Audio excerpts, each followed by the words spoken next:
Bonjour, nous voilà dans la deuxième semaine de l'Avent, cet Avent où nous attendons, dans notre vie, dans notre Église, dans notre monde, la venue du Christ. Et les textes de la Bible, dimanche dernier, nous invitaient à élever la voix, à crier même, en tout cas à proclamer la venue du Christ. Et à le faire en ayant le souci de nous convertir, en osant nous convertir. Alors aujourd'hui, le témoignage que vous allez écouter est un témoignage qui a été fait par une jeune maman qui raconte comment elle a découvert la force de la prière, la force de l'adoration du Christ dans l'Eucharistie, et en même temps cette force de la prière et de cette adoration en Église. Voilà, écoutons ce témoignage, nous en reparlerons ensuite. Donc effectivement, quand j'étais à l'aumônerie, tous les ans était proposé un événement rituel qui s'appelait la nuit de prière. J'ai découvert ça quand j'étais en 3e, quand je suis arrivée à Paris dans cette aumônerie. Et donc le principe c'était simple, c'était pour tous les jeunes de l'aumônerie, du samedi soir au dimanche matin, on allait se relayer toute la nuit pour porter une prière ensemble, toute la nuit, chacun par petits morceaux. J'étais pas une grande adepte de la prière, c'est pas quelque chose qui était très facile pour moi dans le quotidien, mais voilà, l'idée d'y aller avec mes amis de l'aumônerie, de vivre ce temps ensemble, cette invitation des personnes de l'aumônerie m'a donné envie de venir. Et donc j'ai vécu cette aventure, tous ensemble.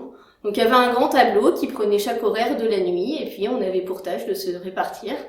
Voilà, j'avais mon amie Camille qui était juste avant moi, j'avais Marine qui allait prier avec moi, et puis Elodie qui était après. Et voilà, pendant la nuit, on allait se réveiller les uns les autres pour, ensemble, prier toute la nuit. Donc on est partis se coucher, voilà. Et en fait, il y a 2 moments qui m'ont particulièrement marquée. Le premier, c'est quand Camille est venue me réveiller. Cette main sur l'épaule, au milieu de la nuit, qui vient me dire « c'est à ton tour ». Et ben là, je sens que je suis pas grand-chose, mais je suis ce petit maillon dans cette grande chaîne. Tout le monde dort, et moi je suis ce petit maillon qui va porter la prière de ceux qui précèdent et la porter à ceux qui seront après moi. Et c'est ensemble qu'on vit cette belle aventure. Et puis voilà, et dans ce regard complice avec Camille qui vient de vivre cette heure et qui va aller se coucher, il y a quelque chose qui passe, il n'y a pas tellement de mots, mais voilà. Cette main posée sur mon épaule, c'est vraiment quelque chose dont je me rappelle, qui me dit voilà, tu as ton importance, tu as ta place, viens.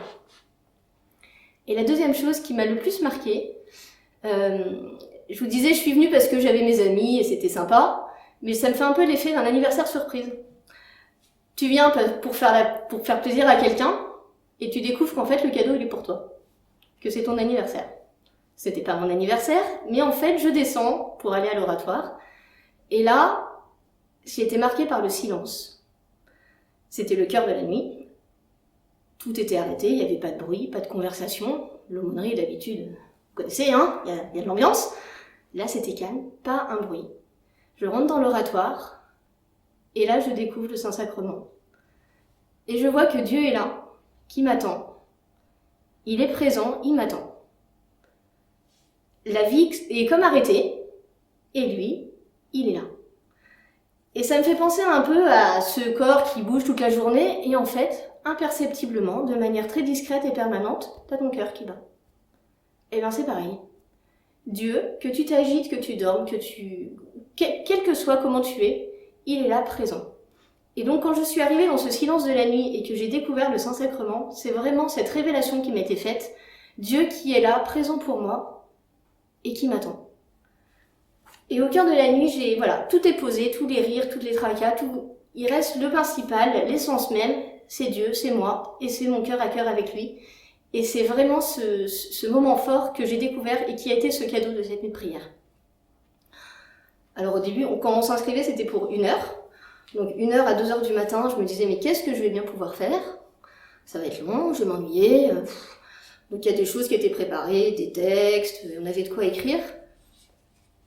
Mais finalement, ça s'est fait tout seul. En fait, ce qu'il veut Dieu, c'était juste que je vienne. Je suis là, je suis avec lui. Peu à peu, voilà, mes tracas un peu superficiels se sont déposés, et puis c'est le cœur de ma vie qui était là. Mes questions, qu'est-ce que je vais faire l'année prochaine, mes questions avec mes amis, avec mes parents, mes amours, enfin tout ça. Tout ce qui était au fond de mon cœur, et ben en fait pendant 1 heure, il a baigné dans l'amour de Dieu. Un peu comme quand tu fais mariner quelque chose, ben voilà, ça s'est imprégné de l'amour de Dieu, et il le connaît, le fond de mon cœur, mais ça m'a fait du bien de pouvoir lui présenter, dans ce silence de la nuit, dans ce tête-à-tête, lui avec moi avec lui. Toute seule, je serais pas venue. On m'aurait dit, tiens, voilà, vas-y, rentre dans l'église, vas-y toute seule, je serais pas venue. C'est parce qu'il y avait mes amis que je suis venue. C'est ensemble qu'on a pu prier, c'est ensemble qu'on s'est soutenus et qu'on a porté notre prière ensemble. Et pour autant, il y avait ce cœur à cœur très intime de Dieu avec moi et moi avec lui. Et voilà, la nuit de prière, l'heure de prière comme ça s'est écoulée. Donc il y a des moments où j'avais l'impression peut-être qu'il ne se passait rien. Mais on m'avait prévenu, on m'avait dit, tu sais, tu es là, il est là. C'est un peu comme si tu bronzais, tu vois, quand tu bronzes, tu te demandes pas à réfléchir ou à dire des choses. Il n'y a rien à penser de particulier, rien à dire de particulier. Juste être là et recevoir cet amour dans ce cœur à cœur que Dieu attend de vivre avec toi. Et puis voilà, l'heure s'est écoulée, et puis ça a été à mon tour d'aller réveiller Élodie. Et voilà, d'avoir ce même regard complice avec elle. C'était à son tour de prendre le relais, à son tour de vivre cette belle aventure, d'aller combler le fond de son cœur dans ce bain d'amour avec Dieu. Et puis moi, voilà, je suis retournée me coucher, et en même temps, je savais que on pouvait écrire des choses. J'avais écrit plein de choses, de ce qui sortait de mon cœur. Et ben, je savais que maintenant, ma prière allait être portée par les autres. Et je pouvais dormir, et eux allaient porter cette prière vers Dieu, et cette prière, comme ça, allait être portée tout au long de la nuit, jusqu'à la messe du petit matin. Donc quand j'y étais, je savais pas très bien, j'y allais pour faire la fête avec mes amis, que je ne savais pas ce qui m'attendait. Maintenant, je sais que j'ai hâte d'y retourner. Vous avez entendu ce magnifique témoignage. Voilà simplement quelques aspects pour lesquels j'attire votre attention. Le premier aspect, c'est cette découverte au fond de la prière comme étant une chaîne qui se déroule petit à petit, et que la prière n'est pas la prière de la personne seule, mais elle a découvert que dans la prière, elle était comme un maillon. Et c'est ce qui se passe pour nous aujourd'hui dans l'Église. Quand nous arrêtons de prier, eh bien quelqu'un d'autre est là et qui prie. Et quand nous commençons la prière, eh bien quelqu'un peut s'arrêter et se reposer. Il sait que sa prière est portée par quelqu'un d'autre. Le deuxième point qui m'a beaucoup intéressé dans ce témoignage, c'est que c'est un cadeau qu'elle faisait pour Dieu, mais c'est aussi un cadeau qu'elle recevait pour elle-même à travers ce silence profond, ce silence dans lequel elle se retrouvait elle-même.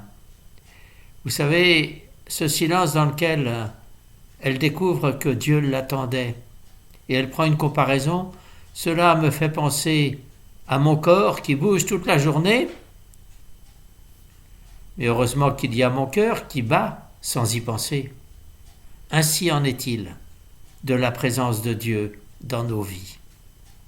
Nous y pensons de temps en temps, mais lui, il est là, toujours présent, comme le cœur qui bat toute la journée.